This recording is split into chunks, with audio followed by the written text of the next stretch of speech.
Oubliez ceci, ce jeu est mort, définitivement enterré. Bonjour à tous, c'est Ludo de la boutique Ludiworld. Je suis très heureux de vous retrouver aujourd'hui pour un énorme coup de cœur. Ça fait pas loin de 2 ans que j'attendais que ce jeu sorte, mais il est trop bien. Et du coup, Netrunner, vous pouvez l'oublier parce que Tomorrow, c'est un peu une version minimaliste de Netrunner. Alors, je m'emballe comme d'habitude. Ça n'a rien à voir avec Netrunner dans la mécanique, etc. Mais vous allez voir que y a quand même des petites similitudes. Et c'est un jeu qui est extrêmement simple, accessible, rapide, rejouable. C'est du minimalisme à l'état pur. C'est beau, c'est vraiment magnifique, tellement c'est épuré au maximum. Enfin voilà. C'est un énorme coup de cœur. Je me souviens de la première partie que j'avais fait en proto, ça a été immédiat. Et bon, après, j'ai pas joué non plus 3 milliards de fois, mais j'ai joué quand même pas mal de fois. Et j'avais trop hâte que ça sorte. Donc ça y est, Tomorrow, édité chez Rune Édition par un auteur qui s'appelle Feng Yi. Je ne sais pas qui c'est, surprise. Illustré par Alice. Le développement a été effectué par Rémi. Et qui d'autre est crédité, je crois, graphisme Mr. Smith. Est-ce que c'est un lien avec l'agent Smith de Matrix, peut-être? J'ai l'impression qu'il y a des petites blagounettes dans les crédits. Donc voilà, allez, on va regarder tout ça. Je n'ai pas lu la règle, parce que j'avais joué au proto et je pense me souvenir de tout. Mais bon, on va regarder tout ça ensemble. Donc, j'ai déjà slivé les cartes, j'ai déjà dépunché les jetons. Alors, regardez déjà la boîte. Tac. Les dessins d'Alice sont sublimes. Tout est sublime.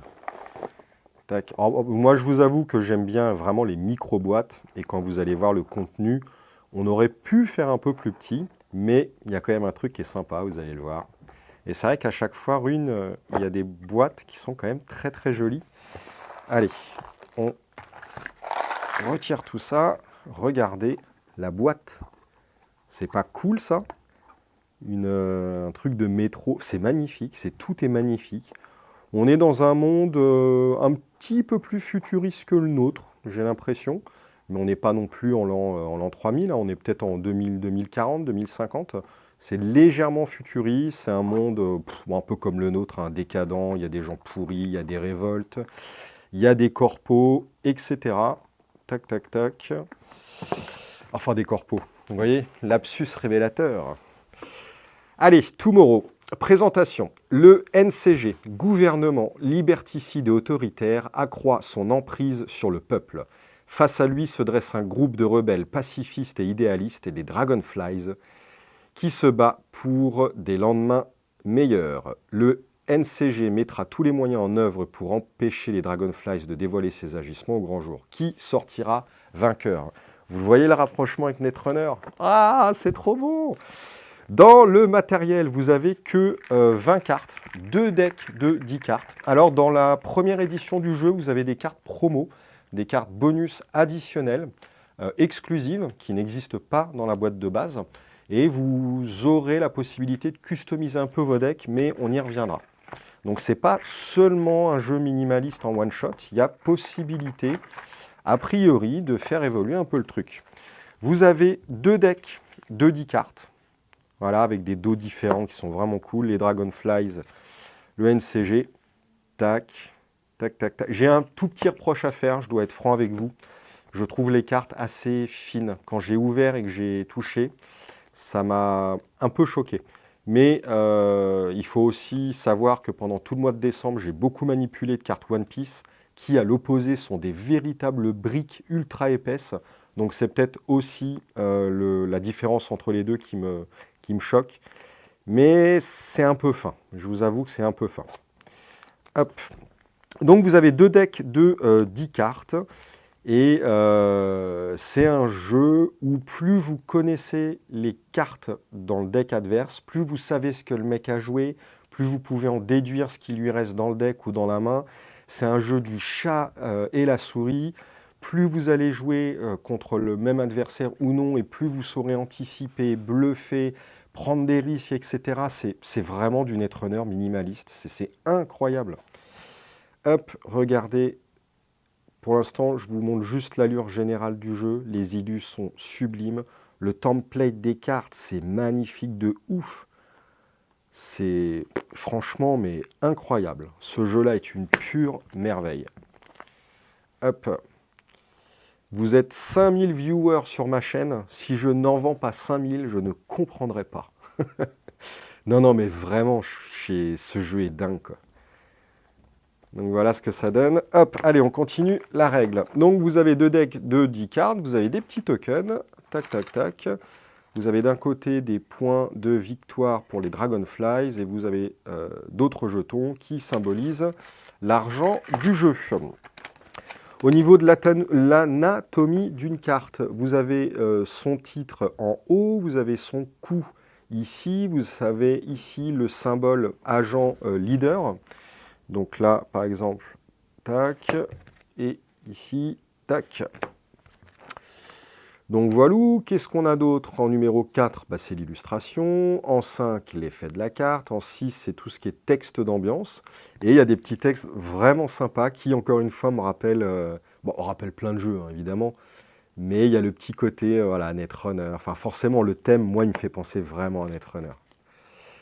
Et on a ici le symbole pour la personnalisation du deck. Ah, ça, c'est très malin. Ok, bon, on y reviendra tout à l'heure.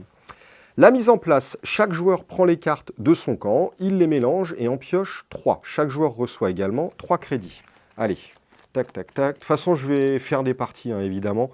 Là, c'est juste une découverte, open the box, des explications un peu sommaires. Mais évidemment, vous aurez des parties qui arriveront sur la chaîne.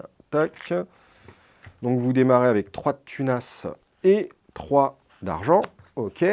Ensuite... le reste des jetons, crédits, rebelles et influences sont placés sur la table pour être accessibles aux joueurs. Le joueur rebelle débute la partie. Ok, donc les rebelles, c'est les Dragonflies.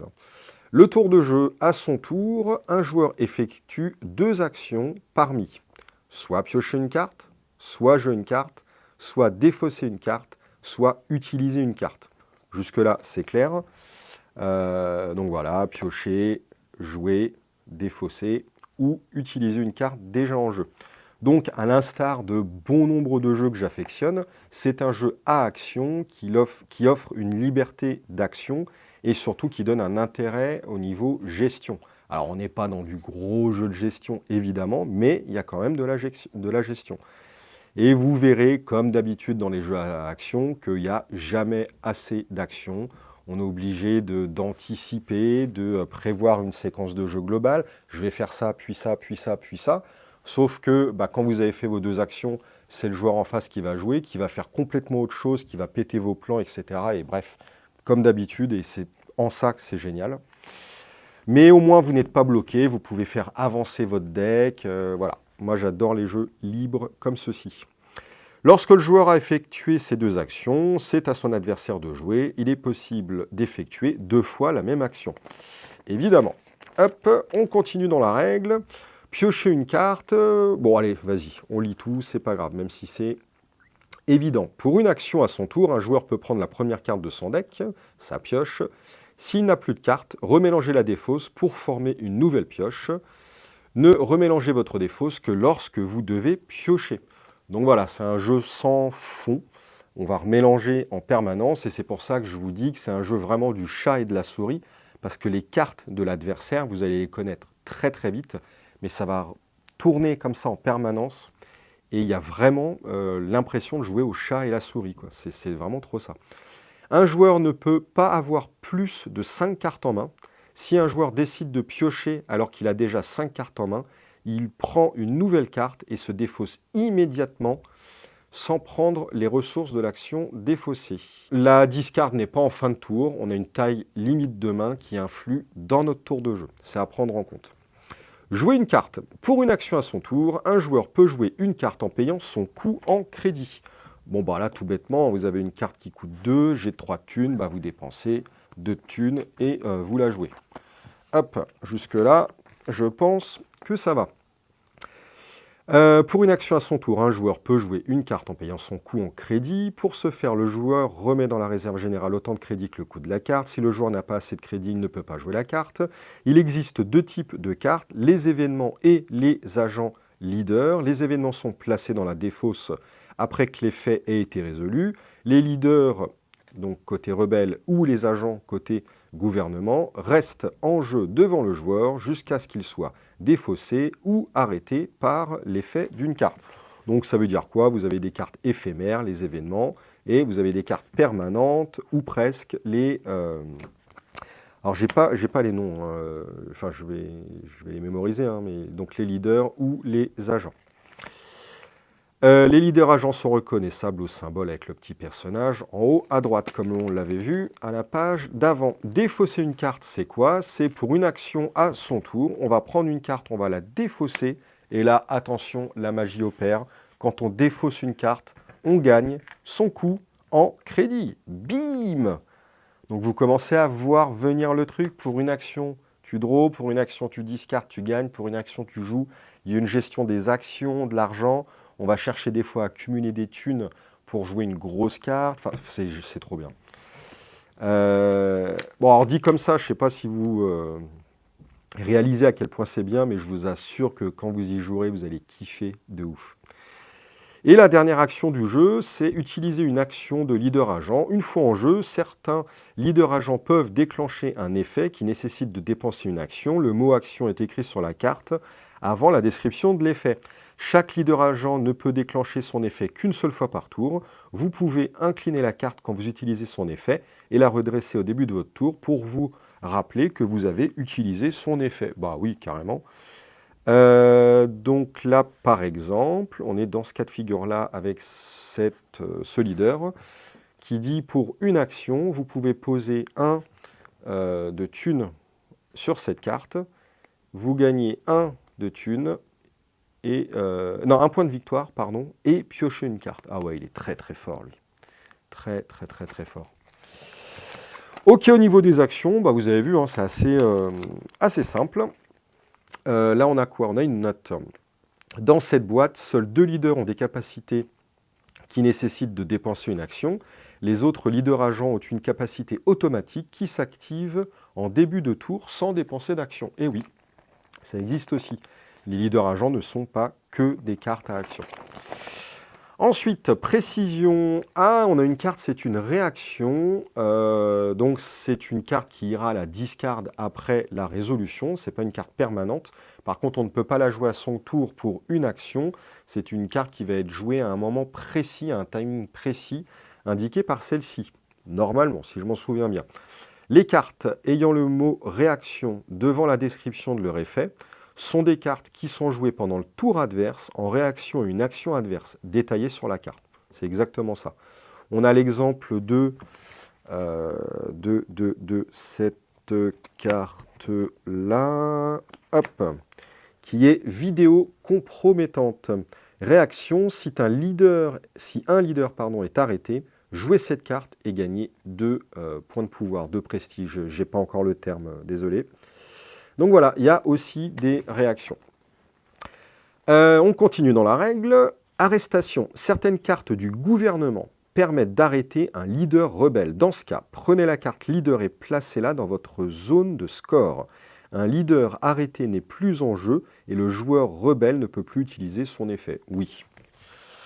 Arrêter. Voilà, par exemple, celle-ci. Regardez la main de votre adversaire, arrêtez un leader s'il y en a un. Tac. Ensuite, mettre des jetons sur un leader. À chaque fois que le joueur rebelle applique l'effet d'un leader en dépensant une action, il place des jetons comme ça sur la carte. Ces jetons sont pris de la réserve générale et sont défaussés si le leader est arrêté ou défaussé. Il n'y a pas de limite au nombre de jetons que l'on peut poser sur un leader, mais plus vous utilisez un leader, plus le gouvernement va mettre de moyens pour l'arrêter. Ouais, vous verrez ça. La défausse. Les défausses sont face visible, les joueurs peuvent les consulter à tout moment. De plus, dès qu'un joueur prend une carte dans sa défausse, il la montre à son adversaire. À l'inverse, comme le deck est face cachée, les joueurs ne montrent jamais à leur adversaire les cartes qu'ils prennent jusqu'à ce qu'ils les jouent. Ok. La fin de partie, pardon, qui va déterminer du coup les conditions de victoire. Hein. La partie prend fin si le joueur rebelle a atteint 15 points d'influence. Ok, c'est pas des points de pouvoir, c'est des points d'influence. Donc il lui faut 15 points comme ça au rebelle pour gagner la game. Et le gouvernement, les méchants ou les gentils, hein, le gouvernement gagne s'il a arrêté 3 leaders. Et il y a 3 leaders dans le deck. Donc vous allez devoir trouver où sont planqués les leaders. Un peu comme si vous vouliez trouver des agendas dans Netrunner. Si les deux conditions de victoire sont résolues en même temps, les rebelles gagnent. Même si les Dragonflies ont été arrêtés, le peuple en a appris suffisamment sur son gouvernement et descend dans la rue pour le renverser. Ouais. Personnaliser son deck. Voilà, on arrive à la partie deck building. L'ajout de cartes permettra de personnaliser son deck. Celui-ci obéira à quelques règles et restrictions. Côté Dragonflies, exactement 10 cartes au total, exactement 3 cartes leader, ok. Pas plus de 2 cartes avec le symbole comme ça. Quel est le symbole comme ça? On a une réaction, on a une action, donc c'est pas lié au type de carte.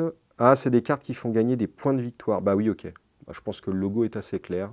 Point de victoire, plus. Ok. Ouais, ça permet de contrôler pour pas avoir des games abusax et ultra explosives.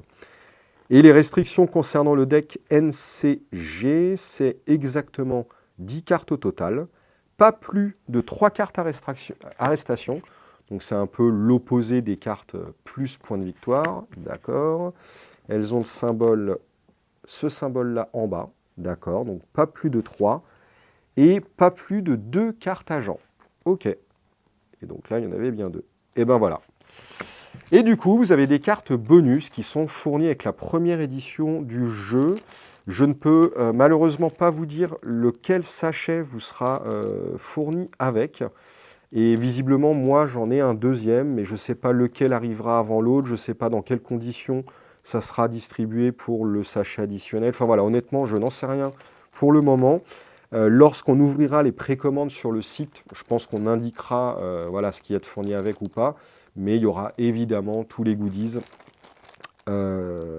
auxquels vous avez droit, il n'y a pas de souci. Mais je crois que l'éditeur a prévu une seconde vague de cartes promo, mais je ne sais pas quand, comment, voilà. Bon bref, n'hésitez pas à poser la question et on vous répondra. Et c'est tout. Et voilà, enfin c'est tout, non, il y a une petite pub pour l'Insta d'Alice Vuillette. Je ne sais pas trop comment on prononce son nom, mais en tout cas, allez voir ce qu'elle fait, parce que c'est juste, mais sublime. Sublime. Voilà pour les règles du jeu. Donc, je pense que vous avez vu, hein, c'est ultra simple, mais vous allez voir en jouant le gameplay que ça crée, c'est juste un truc de ouf. Bref, je m'arrête là pour la petite vidéo d'ouverture, présentation, règles, etc. Et je vous donne rendez-vous très bientôt pour une partie. Franchement, je suis ultra fan. Alors ça vaut combien d'ailleurs ce jeu-là? Je sais pas. Je crois que c'est dans les 16 €, un truc comme ça. Alors, oui, il n'y a pas 3000 cartes. On a vu des jeux avec un peu plus de cartes pour le même prix. Vous avez quand même une bonne cinquantaine de tokens, hein, c'est pas rien. Et puis, vous avez quand même le travail de conception, d'édition, d'illustration. Il y a tous les coûts qui augmentent, hein, carton, papier, etc.